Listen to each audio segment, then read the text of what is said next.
I'm so deeply honored and grateful that you're joining me for a fresh approach to painting, Gateway to the Inner Artist.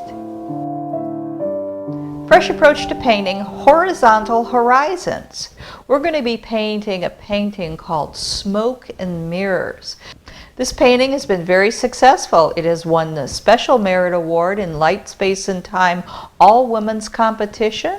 It's also made it to the Paul Fisher Gallery in Fort Lauderdale. So today you're going to learn how to paint this type of painting. The placement of the horizon line plays a major role in the peace and tranquility of a painting. We're going to place the horizon line at the very bottom of this painting. How you do that is we'll take a little bit of Hooker green, our usual mainstay for when we are painting our background. I'm using an angled brush. You can use any type of brush that comes to a chiseled edge. I'm going to look about 4 inches up from the bottom. And I say about because it doesn't have to be exact. I'm going to make a mark on either side, and I'll just do one in the middle just to help me with my steadiness. And then I'm going to draw a line across the bottom. This is my horizontal horizon. I'm going to go over it a couple times. That's good. All right. So the next thing I'm going to do, now I know where my horizon is.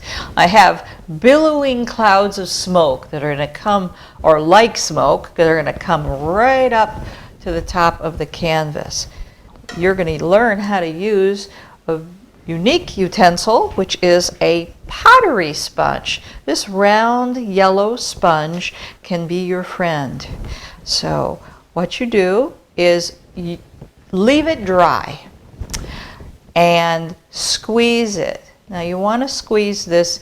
If you get it just right, it'll look like Mr. Peanut.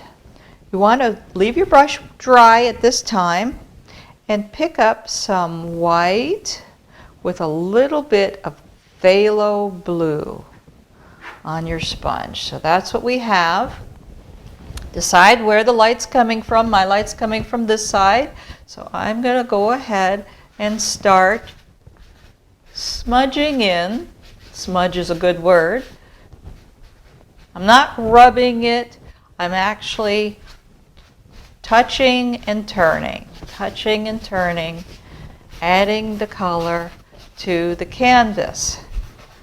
I've got a little too dark a blue. I'm going to add some more white. And I'm going to fill in the areas that are the darkest. And that's on this right side. I'm going to move over, leaving a white area in the center, move over to the right side. Almost all the paint is off my sponge now, so I'm going to add some more white to it. And this is going to give me a lighter color on the left side. I'm not going to cover completely. I've got a couple dark phthalo spots that are going to blend and make it look like the right side goes with the left side. So here we are. And go all the way down to your horizon line. Just move quickly, don't think about it. The more you think, the more problems you're going to have. I think that works with life. Okay, add a little more white. And I'm going to move down. I still have this center area that's plain. I haven't added any color to it. I'm going to take the clouds from the top down to the bottom with the colors that we're currently using. Now I'm going to look at what shape do I have. I have a big white open area in the center. That's now going to take on the shape of billowing clouds, or if you can think in your mind of billowing smoke. We're wider at the bottom and thinner at the top. So pick up some white and I'm going to make this top area smaller. Take your time with this. Give your clouds some shape. All right, now I'm pressing a little bit because my sponge is still dry. I can do that. All the way down. Be careful to keep some darker colors here.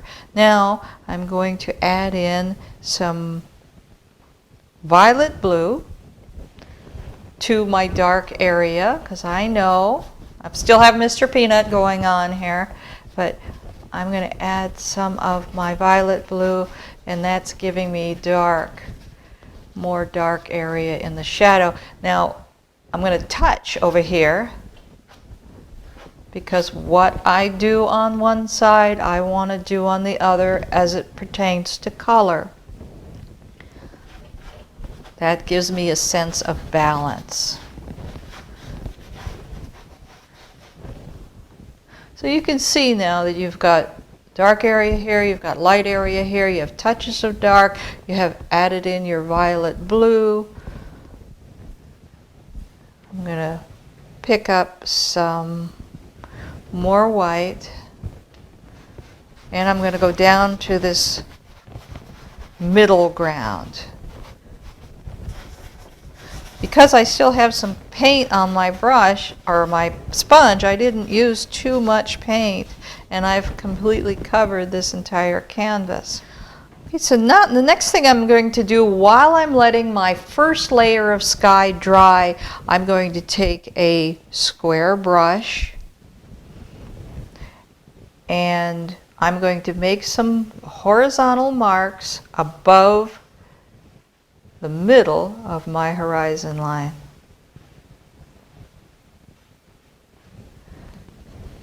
I did that with Naples yellow. I'm going to also add some portrait pink lines. Then I'm going to take my brush and I'm going to pull up so it's not quite so horizontal. Add a little white to my brush now and make some more marks. This is actually your sun. Take it up, go up a little bit into where my clouds are going to meet my sun. Okay, so I extended some of this sun out on the left and out on the right.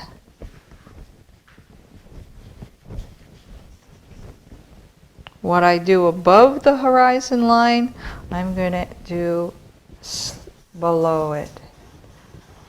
But this is going to be just some small marks which will eventually end up being my reflection.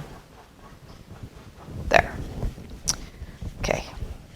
I'm going to pick up my sponge now and I'm going to add some violet blue, some white, and a little bit of portrait pink, not much.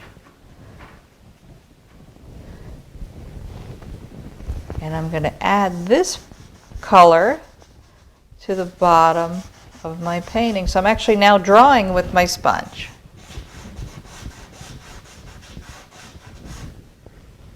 And what I do above the horizon line, I'm going to do slightly below the line.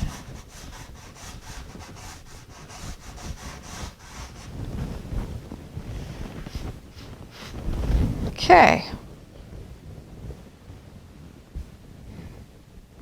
I'm going to turn my sponge around and go back to my original colors. Picking up some white. I'm going to wet up my sponge slightly so it's damp. And I'm going to put another layer on my clouds.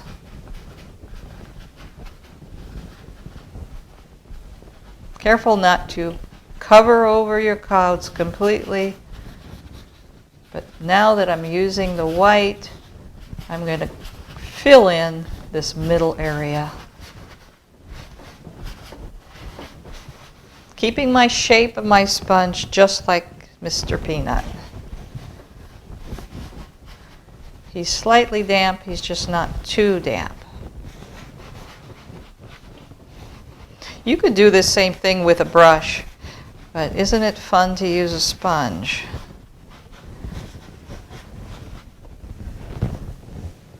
Adding a little more white.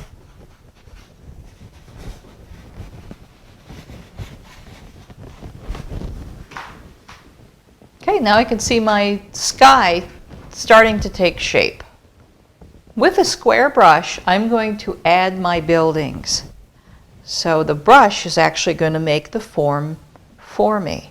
I'm going to pick up some hooker green, alizarin crimson, and I'm going to go just above my horizon line, and I'm going to put in some marks. I'm making this mark by just pulling down with a brush. Make sure it's wet enough or it's not going to cover your canvas. I'm using hooker green and alizarin crimson. I'm making them not all the same size, so I'm going to turn my brush on its side, maybe make some smaller ones. I'm going to add a building right next to another one, and by making these square and rectangular shapes, I'm going to go all the way across the top of the horizon line, just under where my sun is. Add a little white to my brush and a little bit of violet blue, and continue to fill in the blank areas. So I'm making violet blue buildings. I can even cover over a little bit of my hooker green building, because that'll make a slight different color. These violet buildings are going to be the buildings in the distance. I'll continue on with this, putting in some Naples yellow buildings, using all the colors that I have used in this canvas except my light blue permanent. And I'm going to add in some, and maybe even, why don't I switch to even smaller brush, and I'm going to add in some alizarin crimson buildings, periodic, there we go. So I'm going to continue with those buildings until I completely cover this entire area from left to right with small square and rectangular shapes. Okay, so now that I've completed the buildings on the top of my horizon line, I'm going to go ahead and this is dried quite a bit, so I'm going to add some, just go over some of my violet blue, and I'm going to go over some of my hooker green buildings, taking it down to my line.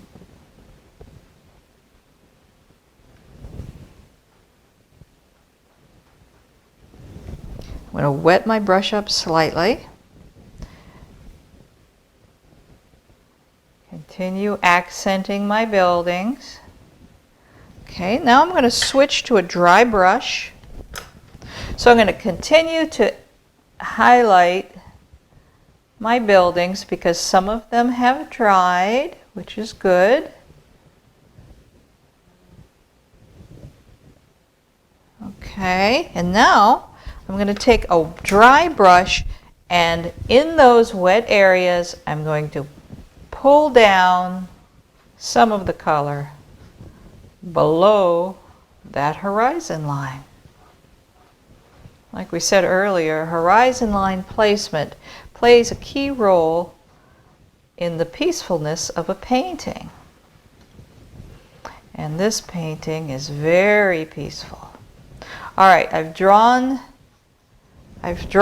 some of that paint color down below that horizon line, and I'm just going to pull my brush across that area. Add a little water, wasn't wet enough. So I'm going to pull across so you get the idea. And by putting straight marks over this pulled down paint, it's giving the illusion that that is a reflection of those buildings that are existing above that horizon line. Now I'm going to add in some of that blue, violet blue, just wisps of it where I have a blue building, under the horizon line and in those smudges.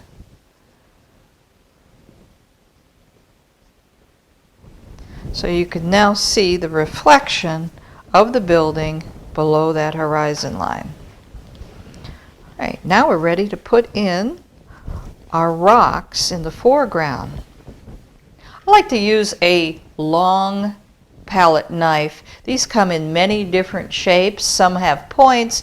You can have fun with playing with these and starting to get used to using a palette knife. So what we're going to do is we're going to create our rocks with this particular shape. This is an oblong knife. All right, so now I've put quite a bit of paint on the end of my palette. You only get one shot at doing this, so you want to think about it. I think I want to have a diagonal line, so I'm going to start here and I'm going to move off the canvas. And then I'm going to pull the paint down so it creates some unusual marks in my rock. I'm happy with that rock on that side, so I'm going to pick up some more paint, Hooker's Green and Alizarin Crimson, fill in, and then I'm going to go over here and I'm going to make a couple rocks. So